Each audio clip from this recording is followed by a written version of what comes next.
చాలా చిన్న బేబీ. ఎందుకంటే నేను కూడా టెడ్డీని పెంచాను, నాకు తెలుసు. ఎక్కడ ఆ బేబీ దూరం అయిపోతుందని ఆమె ఇట్లా గుండెలకు పెట్టుకుని ఇట్లా ఏడిసి నాకు చాలా బాధైంది. అంటే ఎంతైనా ఇప్పుడు మనం ఒక జంతువుని పెంచుకుంటే కూడా మనం వదలలేం. అట్లాంటిది కన్నబిడ్డో పెంచుకున్న బిడ్డో ఆమె పెంచుకుంది. ఇప్పుడు ఆ బిడ్డను దూరం చేస్తారేమో, పెద్ద పిల్లని కూడా దూరం చేస్తారని ఆ బిడ్డని ఇట్లా పెట్టుకుని ఓరని ఏడుస్తుంటే నాకు చాలా బాధైంది. ఊరుకొండక్క ఏం కాదంటే, లేదు నేను ఈ బేబీని నేను ఇయ్యను అనేసి ఆ పిల్ల ఏడుస్తుంది, ఆమె ఏడుస్తుంది. నాకైతే చాలా బాధ అయింది. సరే ఏమైంది కదా, బిడ్డ ఆమె దగ్గరే ఉంటే బాగుండు పాపం. ఇప్పుడు ఎంతోమంది పిల్లల్ని ట్రైన్లో వదిలేస్తున్నారు, ఎక్కడెక్కడ వదిలేస్తున్నారు కదా కన్నవాళ్ళే అనేసి నేను చాలా హర్ట్ అయిపోయాను. నాకు బాధ అయింది. మరి ఇంకేమైంది ఆ న్యూస్ నాకైతే తెలియదు ఇంకా.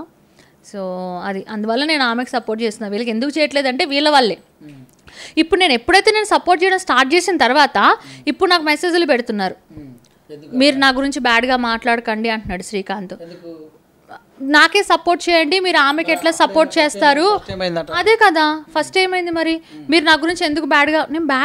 ఇప్పటికీ నేను బ్యాడ్గా మాట్లాడట్లేదు, ఉన్నది ఉన్నట్టు చెప్పా. నేను వాళ్ళ వీడియోలో చేశాను, నాకు 500 1000 ఇచ్చారు, వేరే అమ్మాయిలకి ఎక్కువ పేమెంట్ ఇచ్చారు, అలా ఎలా నాకు తక్కువ ఇస్తారు?